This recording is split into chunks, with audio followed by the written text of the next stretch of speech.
መንታ ወንጀል ኒፋቅ። እንበልና አንተ በምላስህ ሐሜቱን አወገዝክ፣ ቀልብህ ግን ማድመጡን ከጅሎታል። ይበልጥ ለማወቅ ጓግተሃል፣ ግና ለማስመሰል እባካችሁ ይህን ሰው አንማ፣ የወንድማችንን ስም በክፉ አናንሳ ብትል ትልቅ ጥፋት ነው። ጣምራ ወንጀሎችን በአንድ ላይ ፈጽመሃል። አንዱ ወንጀል ሐሜቱ ሲሆን ሌላው ደግሞ ኒፋቅ ወይም አስመሳይነት ነው። አላህ የቀልብህን እንጂ ምላስህን አያይም። የሥራዎች ሁሉ መሰረቱ ቀልብ ነውና። የቀልብ ሐሜት። ምላስ ሳይናገር በቀልብ ብቻ ሐሜት ይፈጸማልን? አዎ ይፈጸማል። ይህም በመሆኑ አንድ ወንድምህን ለሌሎች በክፉ ማውሳት ክልክል እንደሆነ ሁሉ ለራስህም በክፉ ልታነሳ የተከለከለ ነው። እገሌ እንዲህ ነው እንዲያ ነው እያልክ ለሰዎች መናገር ሐሜት እንደሆነ ሁሉ ይህን ሐሳብ ለራስህም መንገሩም ከሐሜት ይቆጠራል። ይህ አይነቱ ኃጢአት በኢስላም ስምና አድራሻ ተሰጥቶታል። ሱኡ ظን ይባላል። ክፉ ጥርጣሬ። ጥርጣሬ የሚፈጸመው በቀልብ መሆኑ ይታወቃል። ንግግር የለውም፣ ምላስ አይሳተፍም። ስለ ወንድምህ ክፉ ነገር ለራስህ ታወራለህ፣ ሰውየውን ለነፍስህ ታማዋለህ። ظን የቀልብ በሽታ ነው። አላህ ሱብሓነሁ ወተዓላ በቁርአኑ እንዲህ ሲል ዘክሮታል። ያ አዩሃ አለዚነ አመኑ እጅተኒቡ ከሲረን ሚነ ظኒ ኢነ ባዕደ ظኒ ኢስሙን። እናንተ ያመናችሁ ሆይ ከጥርጣሬ ብዙውን ራቁ፣ ከጥርጣሬ ከፊሉ ኃጢአት ነውና። አልሑጁራት 12። ተመልከቱ ይህን አደጋ፣ የቀልብ ሐሜት ክፉ የልቦና ደዌ።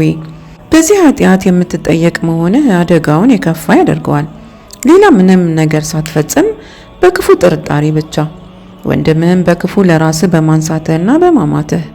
የቀልብ ስራ 4 ደረጃዎች እንዳሉት ተነጋግረናል። የመጀመሪያው ኸዋጢር ወይም ወስዋስ የምንለው ሲሆን እርሱን ተከትሎ ሻህዋ ይቀሰቀሳል። 3ኛው ደረጃ ቀልብ በነገሩ ያምንበታል። 4ኛው ያንን ነገር ለመፈጸም ይወስናል። የሰው ልጅ የሚጠየቀው በ3ኛውና በ4ኛው ደረጃ መሆኑን ተወያይተናል። ክፉ ጥርጣሬ ከ3ኛው ደረጃ የሚመደብ ነው። ስለዚህም ነው ኃጢአት የተሰኘው። ለዚህም ነው አላህ ሱብሓነሁ ወተዓላ ከጥርጣሬ ከፊሉ ወንጀል ነው ያለው። ወንጀል ከተሰኘ ደግሞ ያስጠይቃል ማለት ነው። ክፉ ጥርጣሬ ከእርሱ ለከፋ ወንጀል የግድ ይዳርጋል። አንድ ወንድምህን በክፉ ከጠረጠርከው የሚከተለው ነገር ስለላ ነው። ጥርጣሬህ እውነት መሆኑን ለማረጋገጥ ስለላ ትጀምራለህ። ተጀሱስ ይባላል። ስለላም ሐራም ነው። አላህ ሱብሓነሁ ወተዓላም እንዲህ ይላል፣ ወላ ተጀሰሱ፣ ነውርንም አትከታተሉ። አልሑጁራት 12።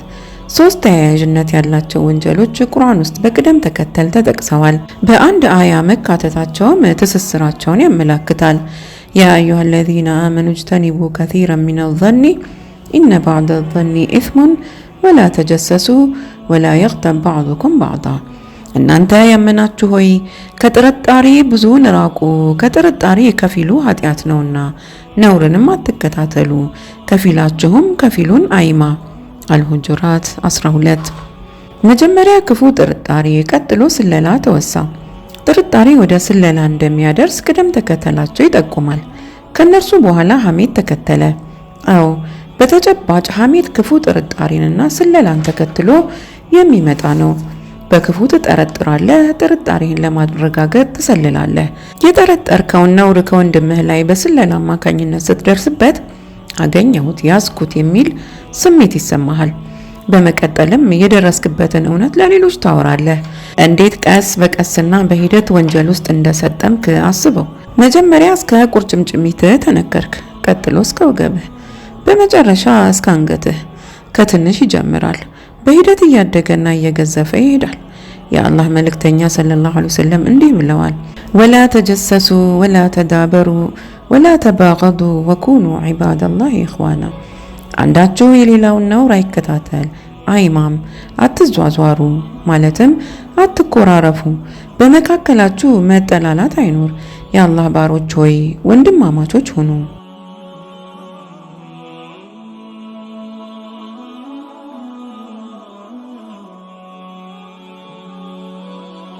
ክፉ ጥርጣሬን ለመከላከል አንዳንድ ሰዎች በተፈጥሯቸው ተጠራጣሪዎች ይሆናሉ። እንዲህ አይነት ባህሪ ካላቸው ሰዎች ጋር ሆንክ መፍትሄው ከባድ አይሆንም። የሚከተሉትን ነጥቦች አስተውል። የመጀመሪያው መፍትሄ የወሬውን ምንጭ ማስታወስ ነው። እንበልና እገሌ እኮ እንዲህ ነው የሚል ጥርጣሬ ቀልብህ ውስጥ አደረ። ይህን ሐሳብ ልቦና ውስጥ ያስቀመጠው ማን ነው? ማን ነገረህ? ሸይጣን አይደለምን? ሸይጣን መልካም ነው ወይንስ አመፀኛ? አዎ ፋሲቅ አመፀኛ እንደምትል እውነት ነው። የለየለት አመፀኛ መሆኑን በቁርአን ተጠቅሷል። ካነ ሚነል ጂኒ ፈፈሰቀ አን አምሪ ረቢሂ ከአጋንንትም ነበር ከጌታው ትእዛዝ አመፀ።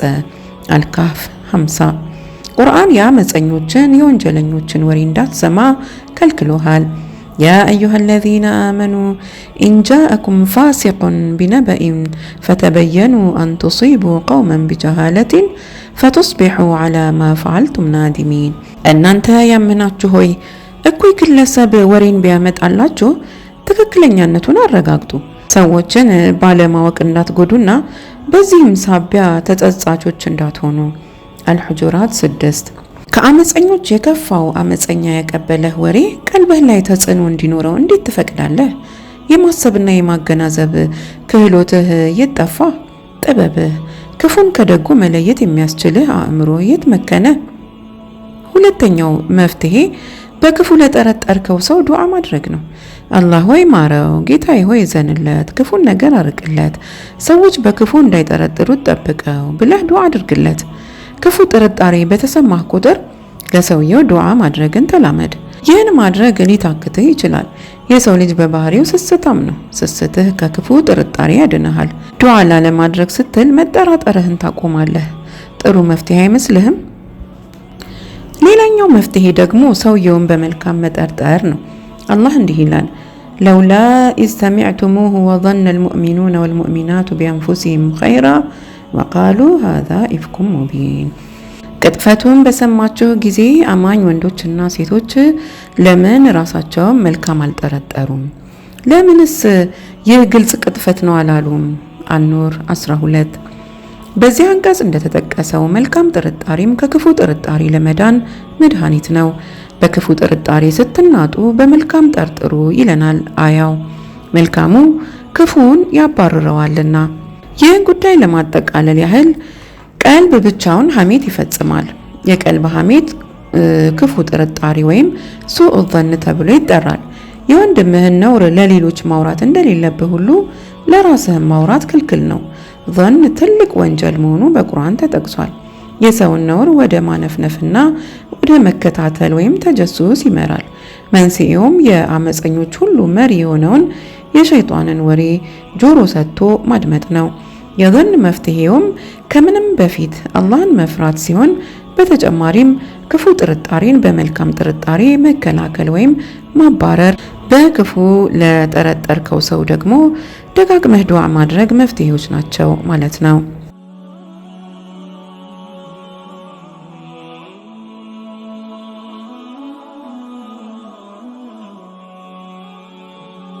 ሐሜት የሚፈቀድባቸው ሁኔታዎች። ሐሜትን ሐላል የሚያደርጉ 7 ምክንያቶች አሉ።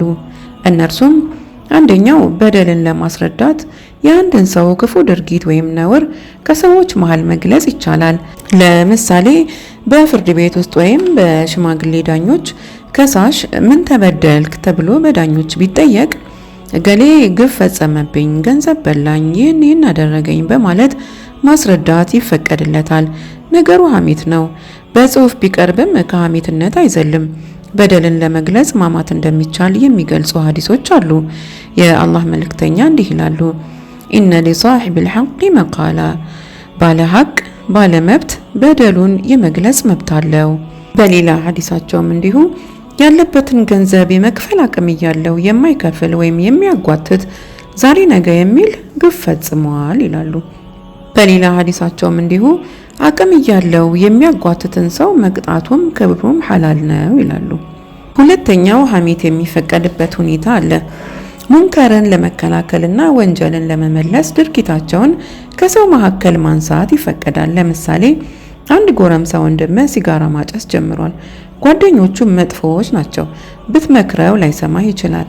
ይህ ልጅ ተበላሽቷል፣ ሲጋራ ማጨስ ጀምሯል፣ ጓደኞቹም ጥሩዎች አይደሉም፣ እኔ ብነግረው አይሰማኝም ወይም ይሰድበኛል፣ ስለዚህ ምከሩት በማለት ለወላጆቹ መናገር ነገሩ ሐሜት ቢሆንም እንኳ የተፈቀደ ነው፣ ግን በፍጹም ቅንነትና ታማኝነት ወይም ኢኽላስ መፈጸም አለበት። ሱሐቦች ለነቢዩ ሰለላሁ ዐለይሂ ወሰለም እገሌ ይህን ይሰራል እያሉ ስሞታ ያቀርቡ ነበር። ነቢዩም ዓላማው ሰውየውን የማስተካከል መሆኑን ስለሚያውቁ ሐሜት ፈጽማችኋል አይሏቸውም ነበር። ስሞታቸውን ያዳምጣሉ፣ ይቀበላሉ። መልእክተኛውም ጉዳዩን ለሕዝብ የሚገልጹበት መንገድም አደብን ያስተምረናል። ምን ያህል ከሐሜት ይጠነቀቁ እንደነበር እንድናይ ይረዳናል። እንዲህ ነበር የሚሉት፣ ማባሉ ቀውሚን የፍዓሉነ ከዛ ወከዛ፣ ይህን የሚሰሩ ሰዎች አሉ፣ ድርጊታቸው አግባብ አይደለም በማለት ይገልጹ ነበር። ስማቸውን ሳይጠቅሱ ሰዎች ብለው በደፈናው ይናገሩ ነበር። አንድን ወንጀለኛ ስሙን ሳትጠቅስና ሳታጋልጠው በዚህ መንገድ በመምከርና በመገሰጽ ልታስተካክለው ከቻልክ እጅግ ተመራጭ ነው። ሶስተኛው የሚፈቀድበት ሃይማኖታዊ ብይን ወይም ፈትዋ ፍለጋም የሰዎችን ስም ከሌሎች ፊት ለማንሳት በቂ ምክንያት ሊሆን ይችላል። አንድን ዓሊም ስለ አንድ ጉዳይ ፈትዋ ለመጠየቅ ተሻለህ። የሰዎችን ስም ሳታነሳ ጥያቄውን ማብራራት የምትችል ከሆነ መልካም ነው። ለምሳሌ አንድ አባት በልጁ ላይ ይህን ቢፈጽም ልጅ እንዲህ ማድረግ ይፈቀድለታልን በማለት ጥያቄውን በጥቅሉ ልታቀርበው ትችላለህ። አድማጮች ግን ይህ ክስተት የት እንደተከሰተ ሊያውቁ ይችሉ ይሆናል። ምናልባትም ስለ ራስህ እየጠየቅ ከሆነ ካላቸው ቅርበትና ከሚያውቋቸው ጉዳዮች ተነስተው ሊገምቱ ይችላሉ። የሰዎችንም ስም መግለጽ የግድ የሚሆንበት ጊዜም ይኖራል። ለምሳሌ የአቡ ሱፊያን ሚስት ወደ ነቢዩ ዘንድ ሄደችና የአላህ መልእክተኛ ሆይ አቡ ሱፊያን ስስታም ነው፣ እርሱ ሳያውቅ ለልጆቼ ቀለብ የሚሆን ገንዘብ በወስድበት ይፈቀድልኛልን በማለት ጠይቃለች። ነቢዩም የሚበቃሽን ያህል ብቻ እንጂ አይፈቀድልሽም አሏት። ከዚህና መሰል ሐዲሶች ፈትዋ ለመጠየቅ ሲባል የሰውን ነውር መግለጽ የሚቻልበት ሁኔታ እንዳለ እንረዳለን። አራተኛው የሚፈቀድበት ሁኔታ አንድ ሰው በሌሎች ዘንድ የሚታወቅበትን ነውር በእርሱ መወሳቱ የማያስከፋው ከሆነ ያን ነውሩን በአደባባይ መጥቀስ ይፈቀዳል። ተከታዮቹ የሐዲስ ሰንሰለቶች ጥሩ ምሳሌዎች ናቸው። ረዋ አቢ ዘናድ ያኒ ልዓረጅ አን አቢ ሁረይረተ አን ነቢይ ሰለላሁ ዐለይሂ ወሰለም። አቢ ዘናድ የተባሉ ሰሓባ አንካሳ ከሆነው ሰው፣ አንካሳ የሆነው ሰው ደግሞ ከአቡ ሁረይራ በመስማት ነቢዩ ሰለላሁ ዐለይሂ ወሰለም እንዲህ ማለታቸውን አስተላልፈዋል። በዚህ የሐዲስ ሰነድ አንካሳ ወይም አዕረጅ የተባለው ሰው አብዱላህ ኢብኑ ኡርሙዝ ሲሆን በዚህ ባህሪው የሚታወቅ በመሆኑ ሁለተኛ ስሙ ተደርጎ ይወሳበታል። አን ፉላኒን አኒል አዕወር፣ አንድ አይና ከሆነው ከእገሌ ተብሎም ይነገራል። አንድ አይና የሰውየው ቅጽል ስም ነው። በዚህ ስም ሲጠራም አይከፋውም። ይህ ከሆነ ቅጽል ስሙን መጠቀም ይፈቀዳል። አምስተኛው የሚፈቀድበት ሁኔታ ሰውየው ወንጀል በይፋ የሚፈጽም ከሆነ ነው።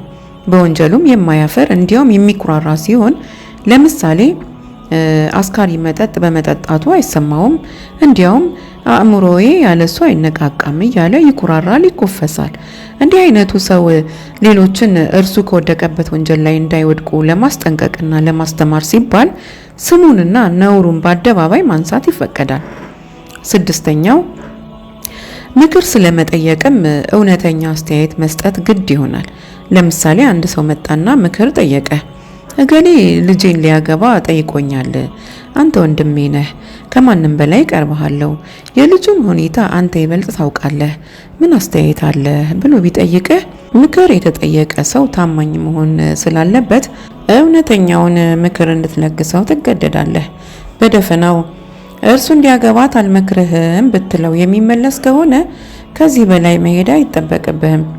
ለምን ጥሩ ስም ያለው ሰው እኮ ነው ወዘተ በማለት ምክንያትህን እንድታስረዳው ከተጫነህ ግን እርሱ እኮ በላይ እንደምታየው አይደለም፣ ይህ ጉድለትና ነውር አለበት በማለት በታማኝነት የሰውየውን ነውር ልትገልጽለት ይገባል። ነገሩ ሐሜት ቢሆንም ለምክር አገልግሎት በመሆኑ ይፈቀዳል። ሌላ ምሳሌ ከእገሌ ጋር በሽርክና ለመስራት ተስማምተናል፣ ምን አስተያየት አለህ በማለት ምክር ቢጠይቅህ በታማኝነት ምክር መስጠት ይኖርብሃል። ምክር የተጠየቀ ሰው ታማኝ ሊሆን ይገባል። እናም ስለ ሰውየው ያለህን አስተያየት በግልጽና በታማኝነት ግለጽለት። 7ኛው ሐሜት የሚፈቀድበት ምክር ወይም ነሲሃ ለመስጠትም የሰዎችን ነውር ለማንሳት የምትገደድበት ሁኔታ ይኖራል። እንበልና አግባብ ያልሆኑ ድርጊቶችን የሚፈጽሙ ወጣቶች አሉ። ይህን ድርጊታቸውን የማያውቅ ልጅ ከነርሱ ጋር መቀራረብ ጀመረ። እንዲሁ በደፈናው አትቅረብ ስትለው አልመለስ ካለ ስለ ወጣቶቹ ማንነትና ድርጊት በግልጽ በመንገር ከአደጋ ልትከላከለው ግድ ይልሃል።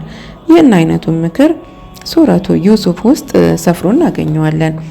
إذ قال يوسف لأبيه يا أبتي إني رأيت 11 كوكبا والشمس والقمر رأيتهم لي ساجدين قال يا بني لا تقصص رؤياك على إخوتك فيكيدوا لك كيدا إن الشيطان للإنسان عدو مبينا ዩሱፍ ለአባቱ አባቴ ሆይ እኔ 11 ከዋክብት ፀሐይና ጨረቃ ሲሰግዱልኝ በህልሜ አየሁ ባለ ጊዜ አስታውስ።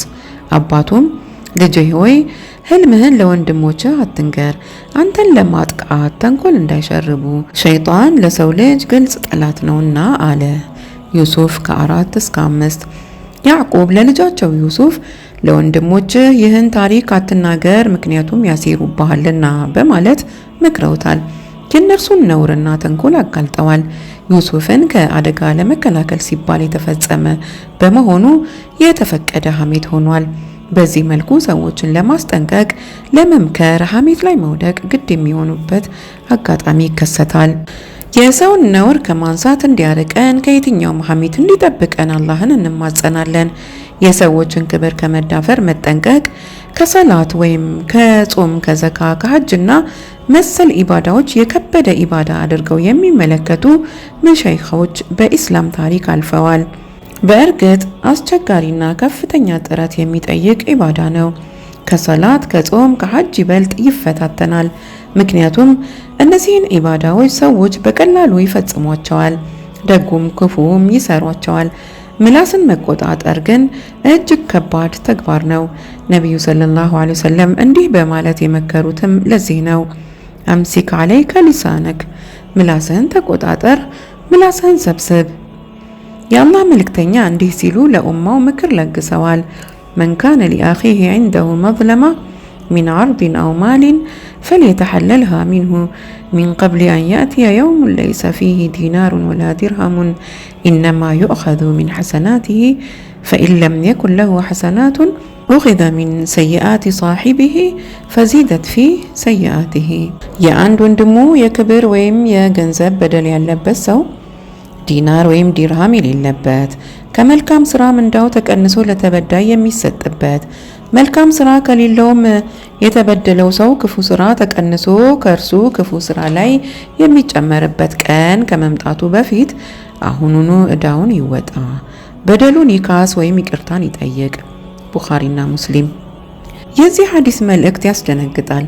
በሰው ላይ ለፈጸምከው በደል በዚህች ዓለም ማካካስ ካልቻልክ በሚቀጥለው ዓለም ለጀሃነም ልትዳረግ ትችላለህ ማለት ነው።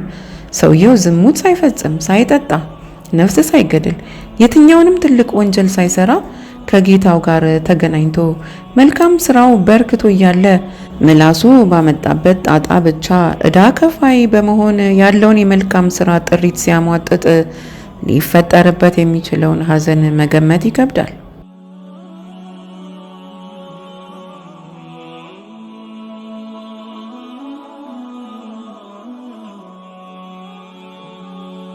የይቅርታ አጠያየቅ። አንድ ሰው አንድ ወንድሙን ካማ በኋላ ሐሜቱ ጸጽቶት ይቅርታ ለመጠየቅ ይፈልግና ሐሜቱ የሰውየውን ክብር ማጉደፍ በመሆኑ ከሰውየው ፊት ቀርቦ ክብርህን በዚህ መልኩ አጉድፍ ያለውና ይቅር በለኝ በማለት ይቅርታ ሊጠይቀውና ሰውየውም ይቅር ሊለው ይችላል። አንዳንድ ጊዜ ግን በደልን በግልጽ ለሰውየው መንገር የሚያስቸግርበት ሁኔታ ይፈጠራል። በግልጽ ቢነግረው የባሰ ችግር ሊከሰት ይችላል። ምናልባትም ይጣሉ ይሆናል፣ ሊደባደቡም ይችላሉ። ቤት ሊፈርስ፣ ትስስር ሊበጠስ ይችላል። እንዲህ አይነት ስጋት በሚፈጠርበት ጊዜ ጉዳትን መከላከል ጥቅምን ከማግኘት ይቀደማል። ደርኡል መፋሲድ ሙቀደሙን ሚን ጀልቢል መሳሊህ በሚለው የሸሪዓ መርህ መሰረት በግልጽ መንገሩን መተው ግድ ይላል። በእንዲህ አይነቱ አጋጣሚ በደልን ለማካካስ ሰውየውን ማለትም የተበደለውን እርሱ በሌለበት ሁሌም ማሞገስ፣ ለእርሱ ከአላህ ምህረትን መጠየቅ፣ ዱዓ ማድረግ ግድ ይሆናል ይላሉ ዓሊሞች። ስለ እርሱ ሆነው ሰደቃ ወይም መጽዋት መስጠት ከአቅም አንጻር የሚቻል ከሆነም ይህን ማድረግ ይበልጥ የተገባ እንደሆነ ይመክራሉ። የተበደለው የታማው ሰው በህይወት ከሌለም እንዲሁ ማድረግ ተገቢ ነው። ሞቷልና ይቅርታ ማድረግ ስለማይችል በበጎ ማንሳት ከአላህ ለእርሱ ምህረት መጠየቅና ዱዓ ማድረግ ተገቢ ነው። ምናልባትም በመጪው ዓለም ለበደሉ ካሳ እንድትከፍል ብትጠየቅ እንኳ የመልካም ስራ ጥሪት እንዲኖርህ በብዛት ኸይር መስራትም ግድ ሊሆንብህ ነው። ለክፉ ቀን የሚሆን በርከት ያለ ስንቅ መቋጠር ይኖርብሃል። በጣም አስቸጋሪ ነገር ነው። ይህን ሁሉ አስቦና ስራዬ ብሎ ማድረግ ለብዙዎች ይከብዳል። ስለዚህ መድኃኒቱ ምላስን መሰብሰብ ብቻ ነው። አድማጮቻችን እንግዲህ ከምላስ ጥፋቶች መካከል 15ኛውን እዚህ ላይ ያበቃን። በቀጣይ ስንመለስ 16ኛውን ማለትም ነገር ማሳበቅ ወይም ነሚማን የምናይ ይሆናል። ቻናላችንን ሰብስክራይብ ማድረግ አትርሱ እንላለን። ወሰላሙ አለይኩም ወራህመቱላሂ ወበረካቱ።